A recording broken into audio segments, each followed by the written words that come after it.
आदिल साहब, मैं हमेशा से इस बात का कायल हूँ कि अगर तो कहीं से आपको इजाफी कमाने के ज़राए मिल सकते हैं तो आप उससे फायदा उठाएं। रैबिट फार्मिंग को गोट फार्मिंग और पोल्ट्री फार्मिंग से कंपेयर करें तो इन तीनों का जरा डिफरेंस और खसूसियात, कोई फायदा और नुकसान ये बताओ। महाना उसमें लाख रुपए, सवा लाख रुपए के आसपास प्रॉफिट जनरेट हो सकता है। कौन सी ब्रीड के लिए पाकिस्तान का वेदर जो है वो सूट है? कोई भी दुनिया की ऐसी ब्रीड नहीं है जो ज़्यादा अच्छी प्रोडक्शन दे सके। रैबिट फार्मिंग के लिए जो ये हम केजेस बनाते हैं, सबसे आइडियल केजेस कौन से हैं? मेरे नज़दीक गर्मी में जितनी ज़्यादा डेंस खुराक होगी उतना रैबिट के लिए ज़्यादा सर्वाइवल होगा, क्योंकि विटामिन जो है वो इम्यूनिटी बूस्टर के तौर पे काम करते हैं, अच्छा रिजल्ट देते हैं। तो क्या हर किस्म का फ्रूट, जितने भी फ्रूट्स हैं और सब्जियां सारी इसको दे सकते हैं रैबिट को? नहीं, आपको ये जानना जरूरी है कि क्या चीज़ें आपने नहीं देनी, क्या चीज़ें आपने देनी है। तो आपके एक्सपीरियंस में सबसे ज्यादा डिफिकल्टी इस फील्ड में क्या रही?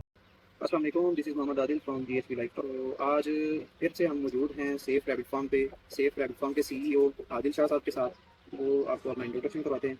और आज की वीडियो में हम कुछ ऐसे सवालात लेके आए हैं जिससे हमें भी फ़ायदा होगा, और जो देखने वाले हैं जो न्यू बिज़नेस स्टार्ट करना चाहते हैं, रैबिट फार्मिंग इंडस्ट्री के बारे में इंफॉर्मेशन जानना चाहते हैं और इसमें आना चाहते हैं, उनके लिए बहुत अच्छे और वो क्वेश्चन जो हर किसी के माइंड में होते हैं, वो वाले क्वेश्चन के साथ हम हाजिर हुए हैं। तो इंशाल्लाह उम्मीद है आपको वीडियो पसंद आएगी। मैं चाहूँगा कि आदिल शाह साहब अपना इंट्रोडक्शन करवा दें। जी मोहम्मद आदिल साहब, बहुत बहुत शुक्रिया जी दोबारा हाज़िरी के लिए और ये मौका देने के लिए। मैं Adil Khan Safe Rabbit Farm का मैनेजिंग डायरेक्टर, और जैसे कि सब जानते हैं हमारे ऑडियंस के, पिछले 10 सालों से हम रैबिट फार्मिंग से वाबस्ता हैं और हमें खुशी है कि आप दोबारा तशरीफ़ लेके आए हैं। जो भी आपके ज़हन में सवालात हैं पूछ सकते हैं। अच्छा आदिल भाई, सबसे पहले ये बताइएगा कि रैबिट फार्मिंग का आइडिया पाकिस्तान में कितना प्रॉफिट है? आदिल साहब, डिपेंड करता है कि आपका फार्म जो है वो किस लेवल का है, छोटा है, बड़ा है। जितनी आपकी पैदावारी सलाहियत ज़्यादा होगी उसके हिसाब से आपके प्रॉफिट मार्जिन पे भी फ़र्क पड़ेगा। जैसे कि छोटे लेवल पे जो हमारे साथ बहुत सारे सैकड़ों हज़ारों जुड़े हुए हैं, वो स्मॉल स्केल पे चल रहे हैं, तो उनको घरेलू सतह पे थोड़ी समझ लें कि थोड़े लेवल का ही मार्जिन, थोड़े लेवल का प्रॉफिट ही बचता रहता है। जबकि इसकी निस्बत जो कमर्शियल फार्म चल रहे हैं, माशाल्लाह से सालों से चल रहे हैं, उस हिसाब से जो है वो ज़्यादा प्रोडक्शन जनरेट करते हैं तो ज़्यादा प्रॉफिट जनरेट होता है। वैसे समझने के लिए अगर मैं बताऊं कि इसमें अगर छोटे से छोटा कमर्शियल फार्म जो 60 अदद रैबिट के साथ होता है, यानी एक ऐसा मॉडल है जिसके पास अगर थोड़ी सी इन्वेस्टमेंट है और वो खुद वक्त भी दे सकता है, खुद बेरोजगार है, तो उसके लिए एकदम आइडियल है। उसमें होता क्या है कि 60 अदद टोटल खरगोश होते हैं, 45 मादाएं होती हैं, 15 नर रैबिट होते हैं। इसके साथ एक अगर कारोबार शुरू करता है तो ऑन एवरेज माहाना उसमें लाख रुपए, सवा लाख रुपए के आसपास प्रॉफिट जनरेट हो सकता है। अच्छा भी पाकिस्तान में दो तरह के रैबिट्स हैं, बल्कि ऑल ओवर द वर्ल्ड ही हैं। एक रैबिट्स हैं मीट में, जिस पे आप काम कर रहे हैं, और दूसरे हैं फैंसी। तो स्टार्टिंग में किस चीज़ पे काम करना चाहिए? फैंसी में ज़्यादा प्रॉफिट है या फिर मीट में ज़्यादा प्रॉफिट है? आदिल साहब, मैं हमेशा से इस बात का कायल हूँ कि अगर तो कहीं से आपको इजाफी कमाने के ज़राए मिल सकते हैं तो आप उससे फ़ायदा उठाएं। फैंसी फार्मिंग में सबसे जो बड़ी नेगेटिविटी है वो ये है कि अक्सर उसकी मार्केट जो है वो कोलैप्स कर जाती है।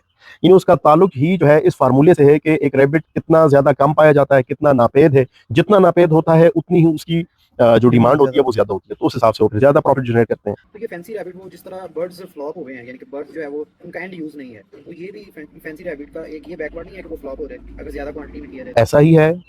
उसका सबसे बड़ा रिस्क फैक्टर ही यही है कि अगर फॉर एग्जांपल कल को प्रोडक्शन बहुत ज़्यादा बढ़ जाती है और उसकी अवेयरनेस पे ज़्यादा काम ना हो, या उसके समझ लें कि बाहर और कंट्रीज़ की तरफ एक्सपोर्ट ना हो, तो उसने डिक्लाइन में आ जाना है कि क्योंकि उसकी कंजम्पशन नहीं है।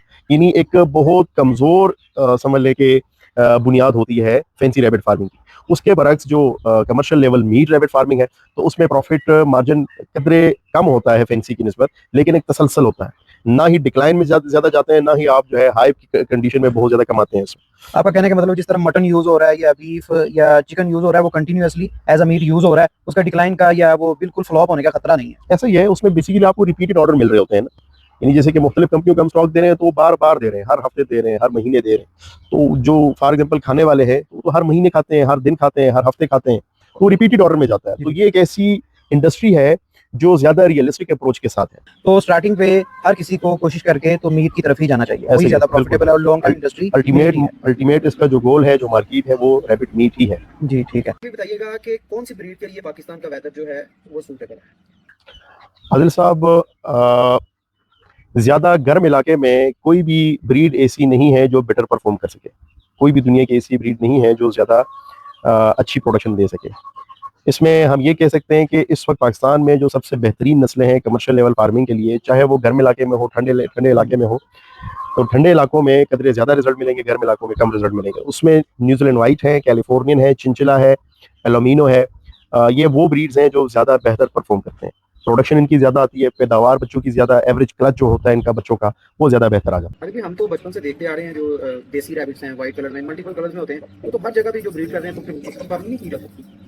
अगर देसी रैबिट का भी आप देखें तो जो गर्म इलाके हैं या गर्मी का मौसम है तो गर्मी के मौसम में वो ब्रीड नहीं करते होते। जो विंटर का सीजन होता है सर्दियों में सिर्फ उसमें वो पैदावार दे रहे होते हैं, गर्मी में उनकी पैदावार नहीं आती। दूसरी तरफ जो इनके ग्रोथ रिजल्ट्स हैं देसी रैबिट के वो इंतहाई नाकिस हैं, उसके कंपैरिजन में जो इंपोर्टेड वाली जो हाइब्रिड ब्रीड्स हैं वो ज़्यादा बेहतर रिजल्ट्स दे जाते हैं। और हम ये सुनते आ रहे हैं काफ़ी देर से या बचपन से कह लें कि रैबिट तो है जो वो चांद के चांद जो है वो बच्चे देता है, तो क्या ऐसा है कि चांद के चांद बच्चे देता है रैबिट? हाँ बिल्कुल पॉसिबल है। यानी चांद भी समझ लें कि 28-30 दिन का होता है और रैबिट भी जो है हर 30 दिन बाद बच्चे दे सकते हैं, लेकिन एक बड़े कमर्शियल फार्म पे इसमें लाजमी वक्फा रखना ज़रूरी होता है।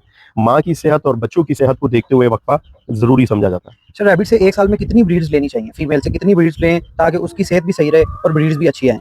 अगर इलाका ठंडा है तो आप आराम से 6 क्लच ले सकते हैं, ठीक है। और अगर आप गर्म इलाके से हैं और एयर कूलर वगैरह का कुछ बंदोबस्त किया है तो मैक्सिमम मेरा ख्याल है कुछ 4 क्लचेस आप ले सकते हैं, ज़्यादा शायद मुमकिन ना हो। वो 4 क्लचेस 3-3 माह के वक्फे पे होंगे या वो गर्मियों में होगा ही नहीं सिर्फ सर्दी, यानी कि या जो 2-3 माह छोड़ देंगे आप जून जुलाई अगस्त के? जी ऐसा ही है कि उसमें जो गर्मी का सीज़न है उसमें ब्रीड सिरे से नहीं आएगी, क्योंकि रैबिट बहुत स्ट्रेस से गुजरते हैं, उस दौरान जो है वो हीट पे नहीं आते, प्रोडक्शन लाइन जो है उनकी स्टॉप हो जाती है।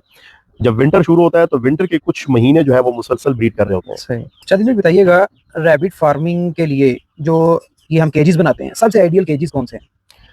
आदिल साहब इसमें जो जैसे कि हमारे केजेस आपने देखे होंगे वो सिंगल स्टोरी केजेस होते हैं। उसका सबसे बड़ा ड्रॉबैक अगर कोई है तो वो ये है कि वो ज़्यादा जगह कंज्यूम करते हैं, लेकिन मैनेजमेंटल पॉइंट ऑफ व्यू से वो एकदम आइडियल साबित होते हैं। कम कॉस्ट में जो है तैयार हो जाते हैं। दूसरा इसमें मैनेजमेंट इंतहाई आसान होती है, यानी उसमें खुराक डालना, उसको हैंडल करना, मीट उसको यानी जितना भी उसकी इंतज़ामी उमूर है वो इंतहाई ज़्यादा आसान साबित होते हैं।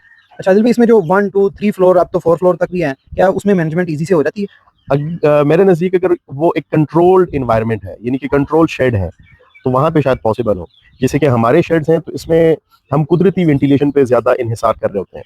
अगर फॉर एग्जांपल इसमें आप टावर वाले केजेस में जाते हैं तो उसमें वेंटिलेशन बड़े बुरे तरीके से मुतासर होती है, जिससे रिजल्ट जो है वो इंतहाई नाकिस होते हैं और मुख्तलिफ किस्म की बीमारियां जो है वो जन्म लेना शुरू कर देते हैं। अच्छा आदिल भाई, इसमें रैबिट फार्मिंग में सबसे बड़ा चैलेंज क्या है?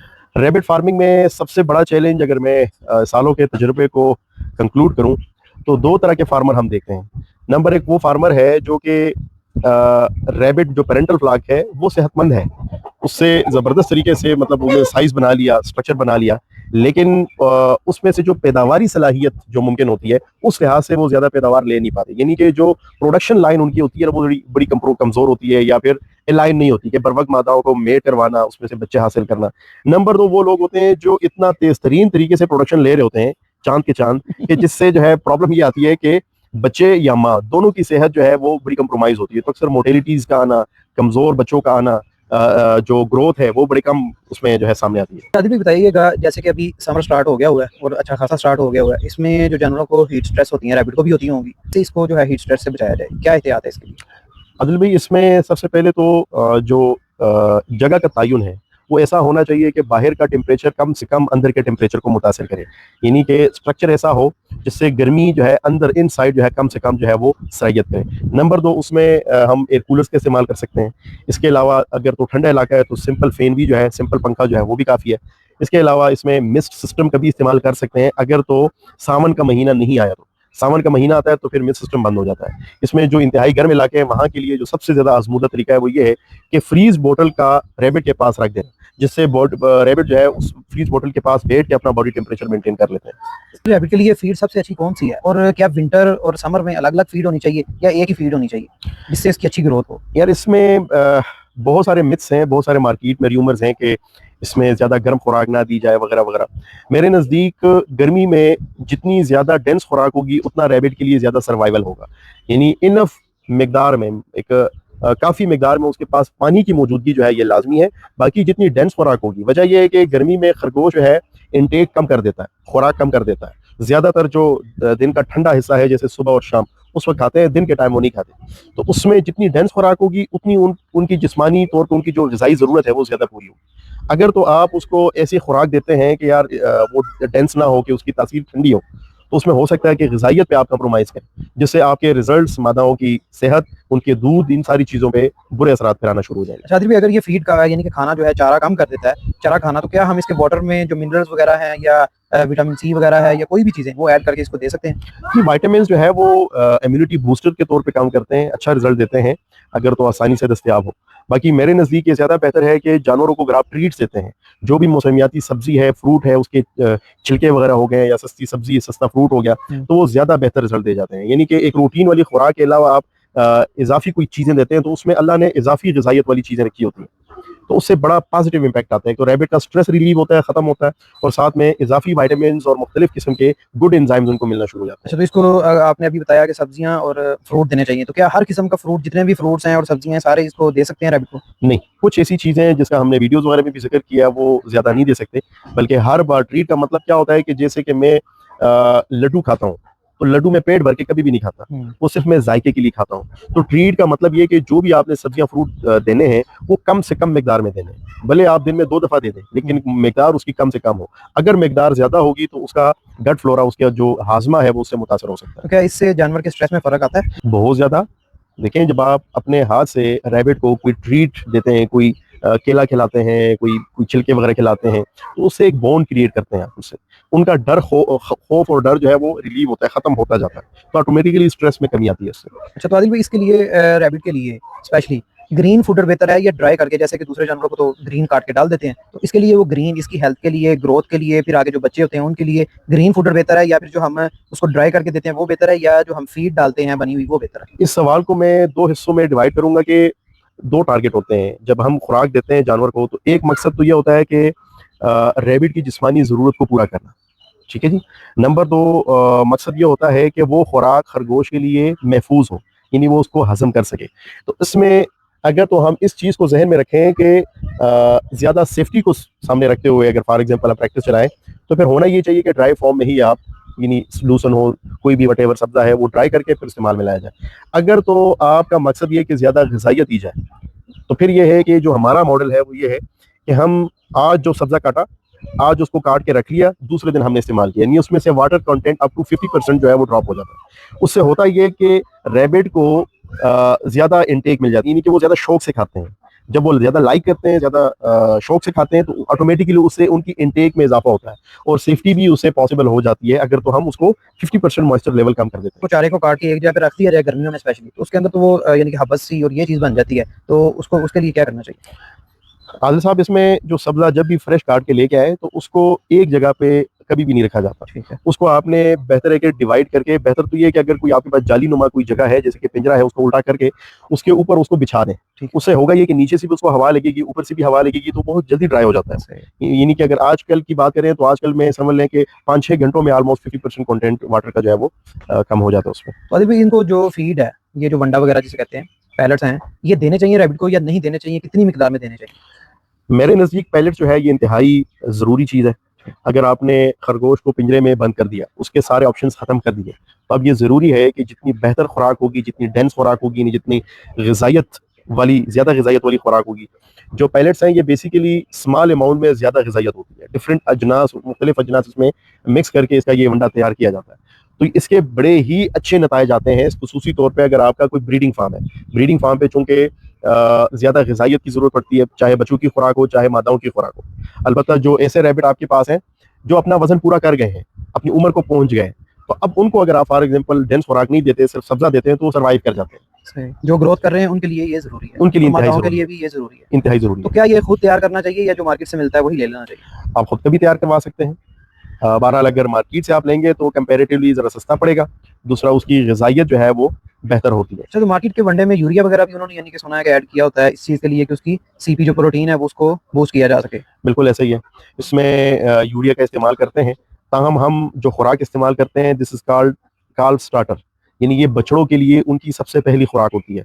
और इसके लिए जो उमूमी तौर से अखलाकी तकाजा है, एथिकल, या बहुत सारी कंपनियां जो अच्छी कंपनियां हैं वो इसमें यूरिया नहीं डालते, क्योंकि जो छोटे कम उम्र जानवर होते हैं वो ज़्यादा यूरिया जो है बर्दाश्त नहीं कर सकते, उनके लिए नुकसानदेह होता है। क्या पिंजरे के अलावा भी पॉसिबिलिटी है कि कमर्शियल लेवल पे हम जो है ये पिंजरे में बंद भी ना करें और कमर्शियल लेवल पे जो इंपोर्टेड ब्रीड्स हैं उनकी ब्रीड करवा सकें? क्योंकि देसी की तो होती है ओपन में भी, कॉलोनी सिस्टम में भी, तो क्या आया इसकी न्यूजीलैंड वाइड या कैलिफोर्निया वगैरह की भी पॉसिबल है कि ऐसे करवाई जा सके? जी आदिल भाई, स्मॉल स्केल पे हो या फिर कुछ ऐसे इसमें